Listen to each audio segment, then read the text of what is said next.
Estadão Notícias. Em 2001, quando fundamos a XP Investimentos, a economia não ia bem. Tivemos até que vender o carro para não fechar a empresa. Com muito trabalho, agora somos uma das maiores instituições financeiras do país. Aquele carro ainda vai levar a gente muito longe. Para os que acreditam no impossível, nós somos a XP Investimentos. Acredite, xp.com.br. Estadão Notícias.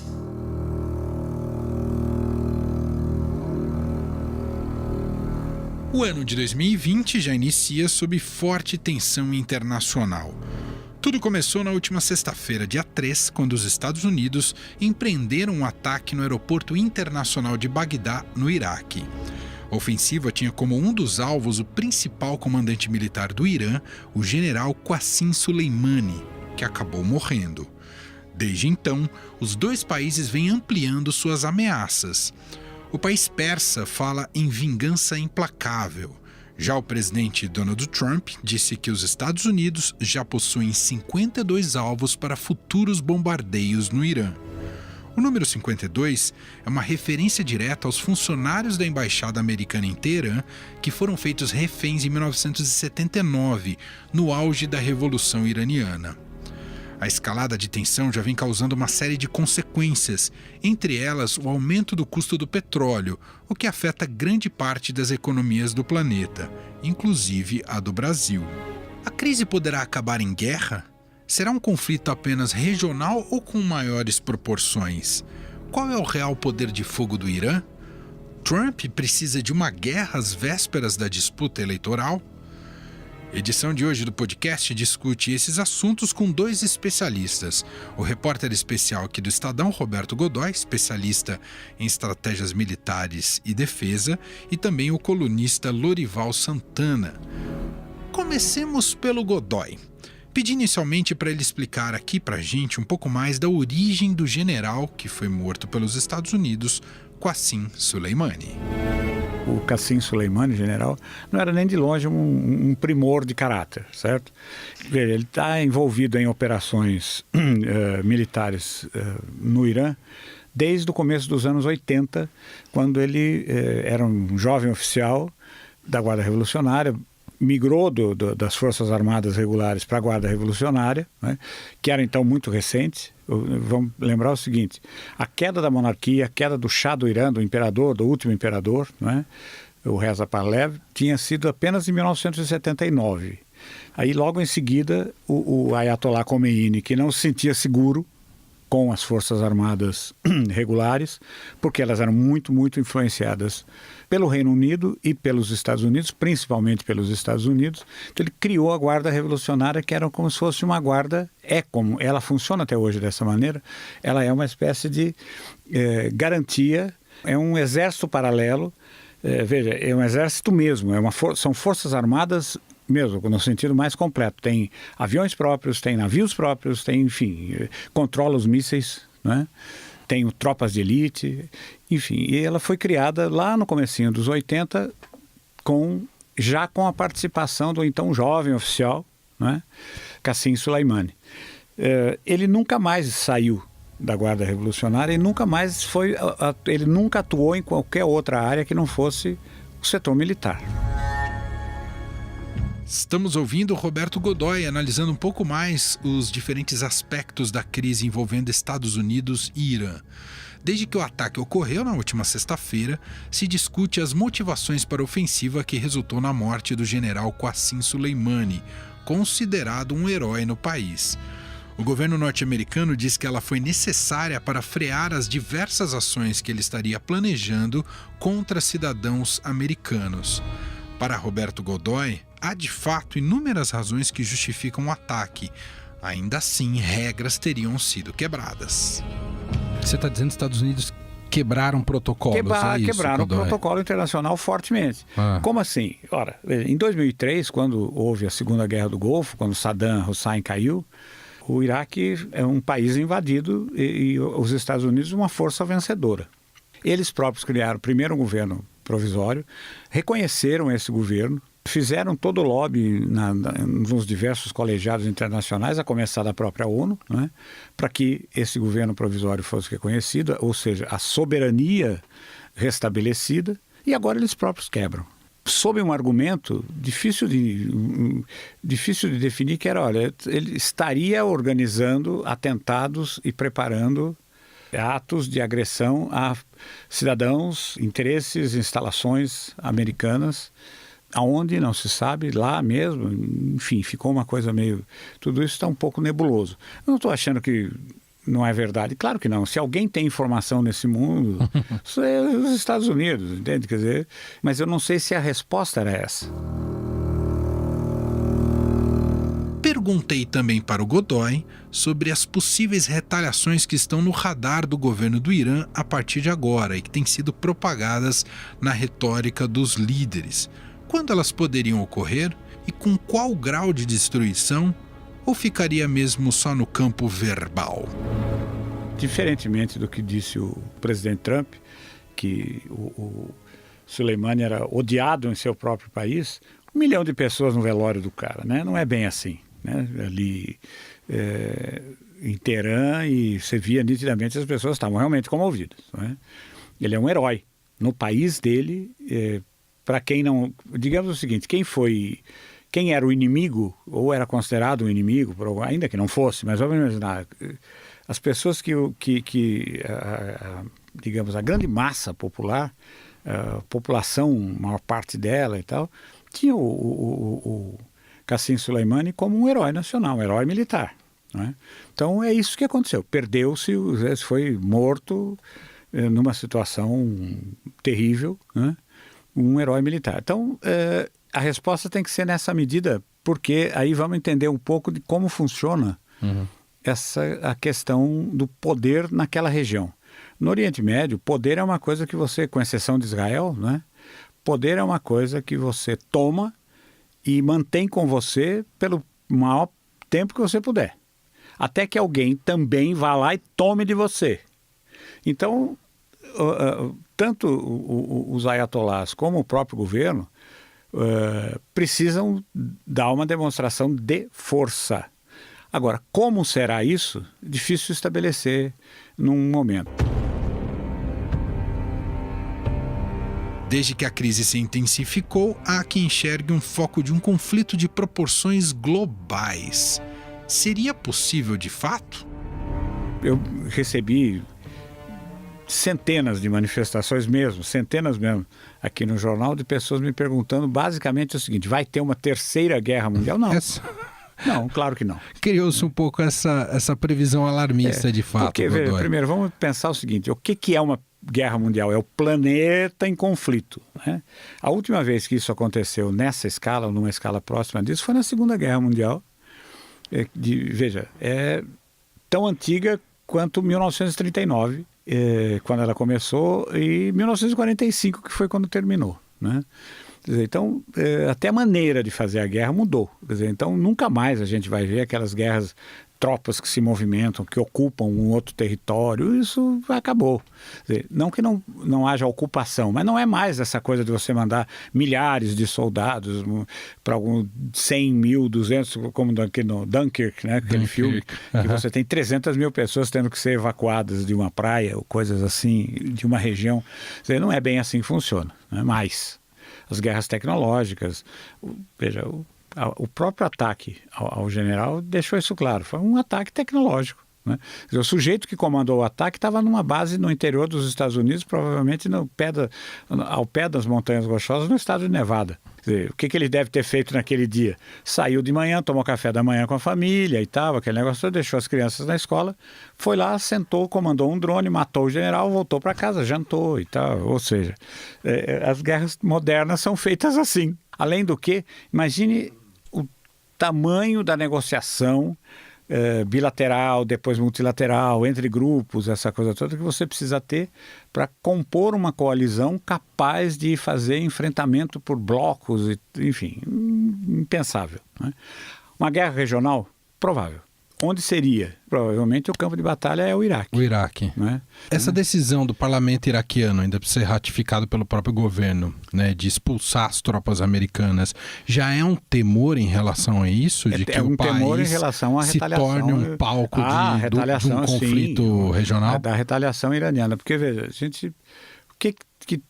a força iraniana, eles têm 1 milhão de homens em armas. Tem quase o dobro disso numa reserva que eles chamam de, o mundo conhece, né? Tecnicamente é chamada reserva de 48 horas, ou seja, você convoca e o sujeito se apresenta em 2 dias. Tem uma força de mísseis muito grande, tem investido nisso. Digamos assim, não se brinca com eles, tá? E tem uma coisa que absolutamente tem que ser considerada o tempo todo, que é o seguinte, uma convicção de que estão certos.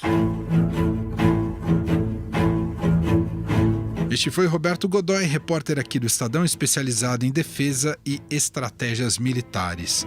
Também bati um papo para a edição de hoje do podcast com o nosso colunista aqui do Estadão de Internacional, Lorival Santana, que analisou não só as causas para o ataque americano, como explicou um pouco mais sobre a decisão do Irã em enriquecer livremente o urânio a partir de agora. Tudo bem, Lorival? Obrigado por nos atender. Tudo bem, Manuel. Um grande prazer falar com você e com seus ouvintes. Em primeiro lugar, Lorival, gostaria de te ouvir sobre o ataque dos Estados Unidos, né, que acabou resultando na morte do general Qasem Soleimani. Se ele foi precipitado, se os Estados Unidos não mediram as consequências desse ataque. Como é que você avalia, Lorival? Manuel, eu acho que esse ataque é uma consequência do que vinha acontecendo desde abril de 2018, quando o presidente Donald Trump, cumprindo uma promessa de campanha, rompeu o acordo nuclear com o Irã. A partir daí, o presidente Trump impôs sanções comerciais contra o Irã entre maio e novembro de 2018, né? Foram sanções que foram se acumulando, que foram sendo ampliadas, com o objetivo de quebrar a espinha dorsal da economia iraniana e, portanto, do regime. A expectativa dele, assim como ele pensou em fazer com a Venezuela também, era que a população derrubasse o regime, né?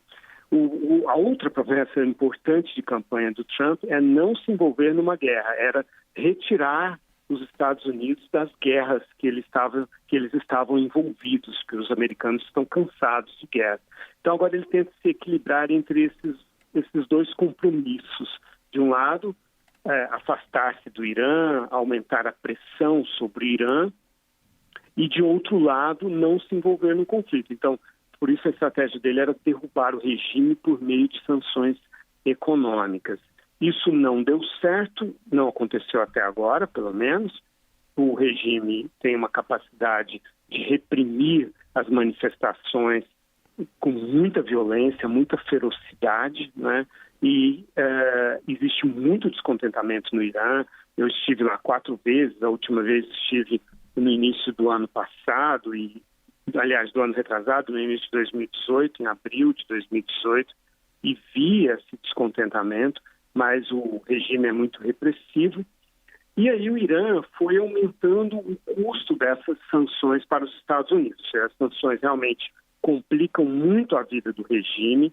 O que as minhas fontes no Irã me dizem é que a classe média está desaparecendo, o poder de compra da população está caindo demais, porque não entram dólares no país e, portanto, ele não consegue importar quase nada, né? Porque ele não vende o seu petróleo por causa das sanções americanas. E aí, como que você aumenta o custo dessas sanções? Com ataques militares. Então, o Irã, em junho, derrubou um drone americano, atacou 2 petroleiros da Arábia Saudita, um dos Emirados Árabes Unidos e um da Noruega, todos aliados dos Estados Unidos. E em setembro fez aquele ataque impressionante contra a principal refinaria e o principal campo de petróleo da Arábia Saudita, né? E os Estados Unidos assistiram a tudo isso sem reagir. O presidente Trump chegou a dizer que naquela derrubada do drone ele ordenou uma ação militar, uma retaliação mas voltou atrás por causa das perdas humanas que ela causaria. Então, ele exercitou uma enorme paciência, na verdade, o presidente Trump. Quando chegou agora em dezembro, houve uma ação militar, um bombardeio, 31 foguetes, Emanuel, foram disparados pelo Irã contra uma base americana, uma base militar americana no norte do Iraque, perto de Kirkuk. Quando você dispara 31 foguetes, você não está dando um aviso, você está tentando matar as pessoas que estão naquele local, se é um local guarnecido como era. E, de fato, morreu um contratante civil, ou seja, um empregado, né, um empreiteiro civil. E isso é muito simbólico, né? É mais simbólico ainda do que a morte de um militar. E vários militares americanos e iraquianos ficaram feridos. Isso foi no dia 27 de dezembro. A partir daí, os Estados Unidos partiram para a ofensiva, porque, de um lado, você exerce a paciência, mas, de outro lado, você chega a um ponto em que você pode perder a credibilidade, né? Os Estados Unidos são uma potência hegemônica, mas qualquer país, né, ele tem que medir muito bem até que ponto ele deve ser paciente e quando ele tem que responder para não perder credibilidade. Porque quando você perde credibilidade, o adversário vai avançando, né? Ele vai atacando mais.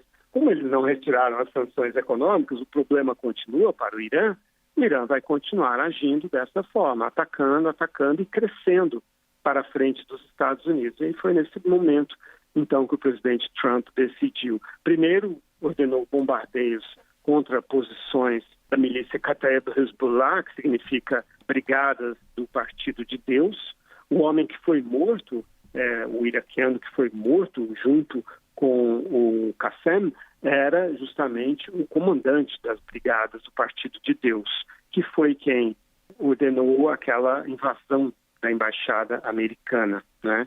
Então, ele e os Estados Unidos bombardearam bases desse grupo iraquiano patrocinado pelo Irã.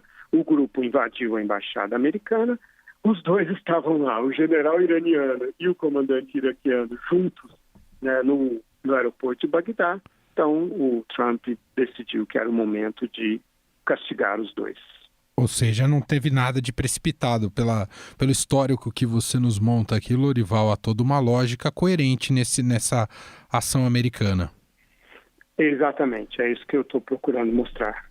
Lorival, era esperado, a gente pode dizer quase como uma consequência natural, o Irã anunciar, como fez neste domingo, que não vai mais cumprir o acordo nuclear e que agora está livre para enriquecer urânio. Isso era uma medida já esperada depois de tudo que ocorreu, não é, Lorival? Sim, na prática o acordo nuclear já não estava mais sendo observado pelo Irã a partir do momento em que os Estados Unidos adotaram as sanções em 2018 e a União Europeia não conseguiu cumprir uma promessa perante o Irã, que era de pelo menos garantir que as grandes empresas europeias conseguissem continuar fazendo negócios com o Irã. E por que ela não conseguiu fazer isso? Porque existe um trauma no mercado internacional de que a justiça americana ela é capaz de impor multas muito severas contra empresas que violam sanções americanas. Esse é o problema. A União Europeia continuou fiel ao acordo nuclear com o Irã, né? Mas não teve condições de fazer as suas empresas acompanharem, porque é o mais importante, não é? A questão é o comércio, são os negócios, são os bancos financiando as transações iranianas, são as empresas comprando petróleo iraniano, vendendo produtos para o Irã. Tudo isso parou. Né? Só a China e a Rússia, o que não é pouca coisa, mas a China e a Rússia continuam, a Índia continuam negociando com o Irã, mas a União Europeia, Estados Unidos, Japão, outros aliados importantes estão de fora, né? E o Irã ficou parcialmente isolado, substancialmente isolado, né? Então, a partir do momento em que a União Europeia não cumpriu essa promessa, foi que o Irã realmente começou, então, a violar, e de forma declarada, não de forma clandestina, mas de forma declarada, ele foi dando passos, né? Então, o primeiro foi dizer, olha, eu já não vou mais reservar 1.000 quilos de urânio, eu vou passar a enriquecer todo o urânio que eu quiser, né?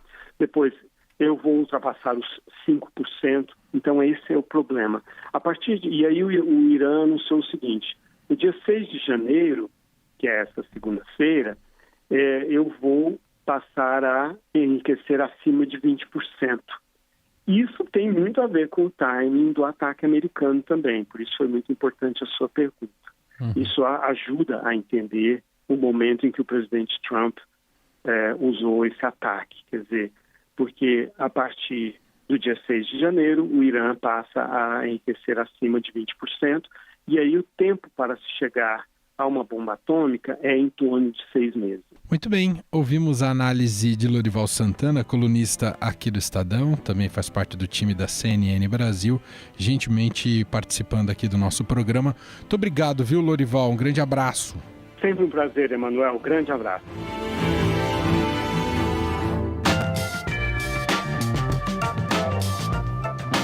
O Estadão Notícias desta segunda-feira vai ficando por aqui. Contou com a apresentação minha, Emanuel Bonfim, e montagem de Nelson Volter. O diretor de jornalismo do Grupo Estado é João Fábio Caminoto. Mande seu comentário e sugestão para o e-mail podcast@estadão.com. Um abraço para você e até mais. Estadão Notícias.